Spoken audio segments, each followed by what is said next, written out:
Vamos a continuar ahora resolviendo problemas aplicados. Fíjate bien que en cierto pueblo se sabe que el 50% de la población tiene coche, el 35% tiene una moto y el 22% tienen tanto un coche como una moto.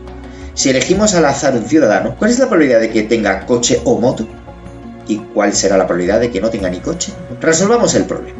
Sabemos que la probabilidad de tener coche es 0,5, la probabilidad de tener moto es 0,35 y la probabilidad de tener coche y moto es de 0,22. De este modo, sabremos que la probabilidad de coche y moto se puede traducir a un lenguaje conjuntista como probabilidad de coche intersección moto igual a 0,20. Vamos a trabajar el primer apartado, probabilidad de que tenga coche o moto.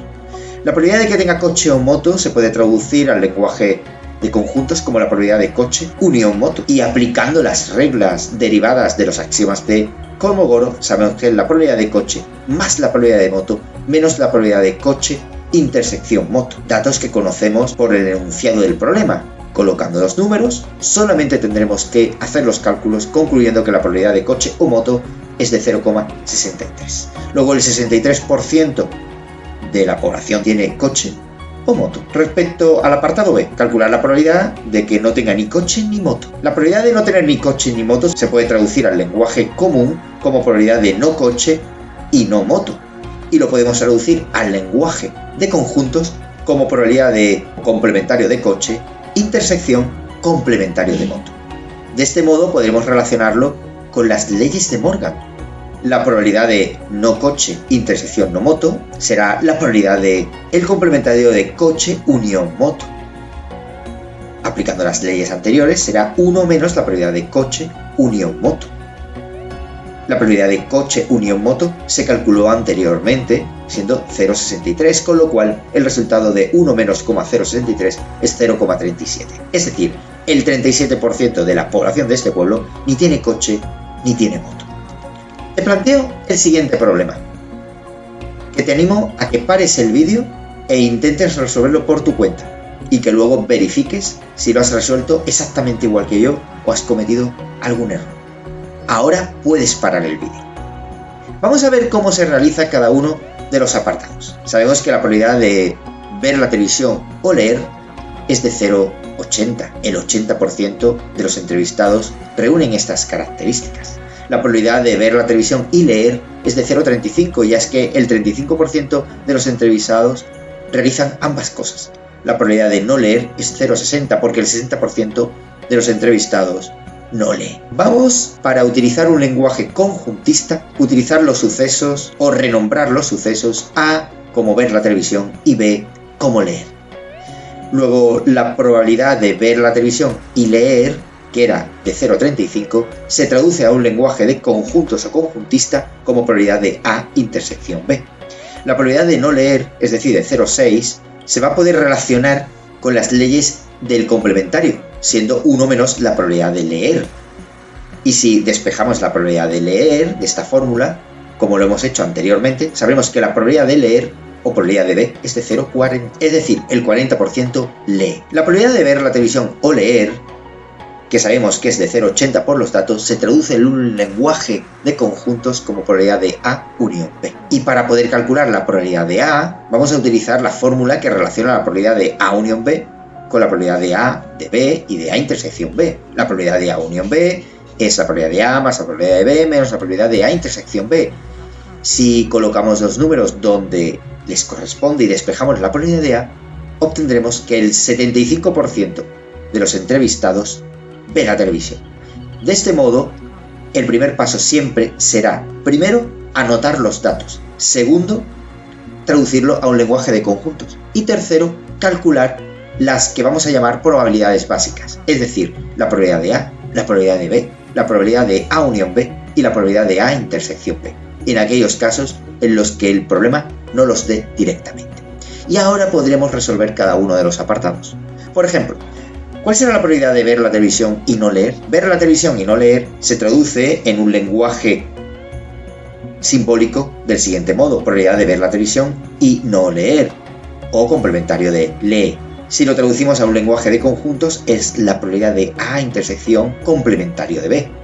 Y si aplicamos la regla de la diferencia, como podemos ver anteriormente, será la probabilidad de A menos la probabilidad de A intersección B. Como conocemos la probabilidad de A y la probabilidad de A intersección B, no tendremos más que sustituir por los valores y calcularlos, obteniendo 0,40. Es decir, el 40% de los entrevistados ve la televisión, pero no lee.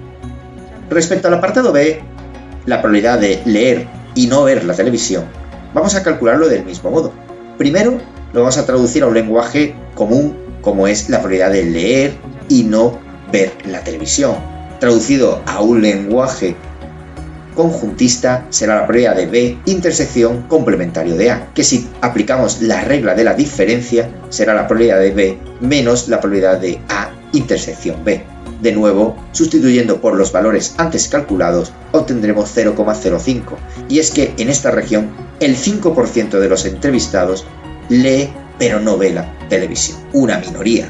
El apartado C, la probabilidad de que haga solamente una de las dos cosas. Es decir, la probabilidad de que vea la televisión y no lea, o lea y no vea la televisión.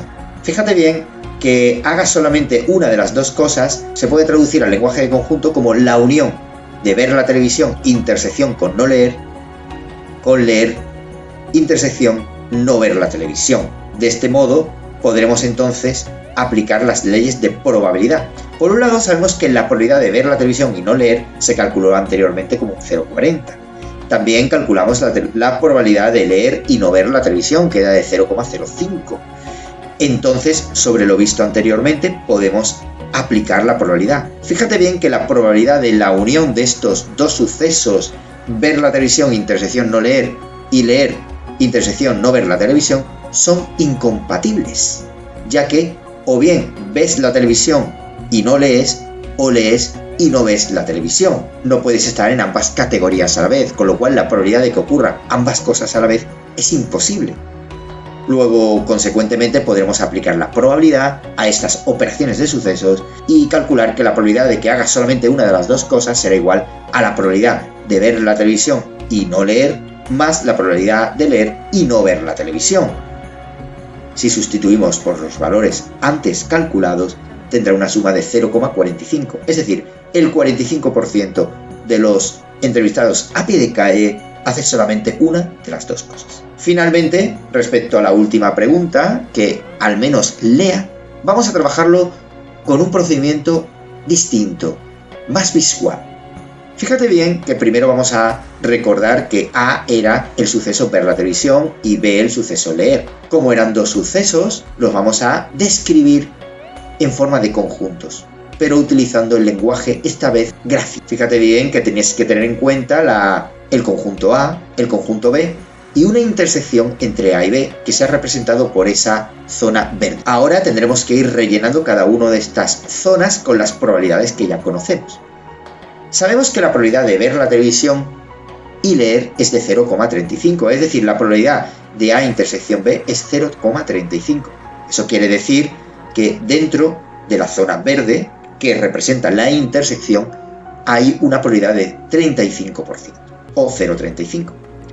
Continuamos con la probabilidad de no leer. La probabilidad de no leer era de 0,60. Como la probabilidad de B es 0,40, tienes que tener en cuenta que la parte azul será del 5%, porque B va a incluir toda la parte o región que te muestro con mi cursor, tanto la zona verde como la zona azul. Como la zona verde ya cuenta con un 35% y todo B es de un 0,40, necesariamente la parte que te muestro con mi cursor, que es solamente el azul, será la diferencia entre 0,40 y 0,35, es decir, de un 5%. Si continuamos expresando la probabilidad de A unión B, llegamos a la conclusión de que gracias a esta fórmula deducíamos que la probabilidad de A era de 0,75. De nuevo, tendremos que hacer ajustes como antes. La probabilidad de A, o el suceso A, fíjate que se muestra con toda la región que te enseño con mi cursor, de la cual tendrás que eliminar la parte verde. Si toda esta zona tiene una probabilidad de 0,75 y la zona verde tiene una probabilidad de 35%, la zona amarilla tendrá la diferencia de 0,75 menos 35, es decir, del 40%. De este modo, entonces, la probabilidad de que al menos lea, es decir, del 0,75. Y finalmente, gracias a esta forma de trabajar, podremos incluso calcular cuál es la probabilidad de que no haga ninguna de las dos cosas, del 0,20. Si observas bien, la probabilidad de no hacer ninguna de las dos cosas representará toda la zona naranja, toda la zona exterior, es decir, la que hay, por supuesto, dentro del espacio muestral E, pero fuera de estos tres conjuntos amarillo, verdes y azul. Es decir, si sumas 40, 35 y 5 y se lo restas al 100%, obtendrás un 20%. Es decir, el 20% de los entrevistados a pie de calle ni lee ni ve la televisión. Reto Kolmogorov, por 2 puntos. El 30% de los habitantes de una ciudad lee el diario La Nación. El 13% lee el diario X y Z y el 6% lee los dos. ¿Qué porcentaje de habitantes de esta ciudad no lee ninguno de los dos diarios? Por una respuesta basada en los axiomas de Kolmogorov y sus consecuencias, hasta un punto. Por repetir el mismo ejercicio, pero una respuesta basada en las representaciones de conjuntos de Venn, hasta un punto.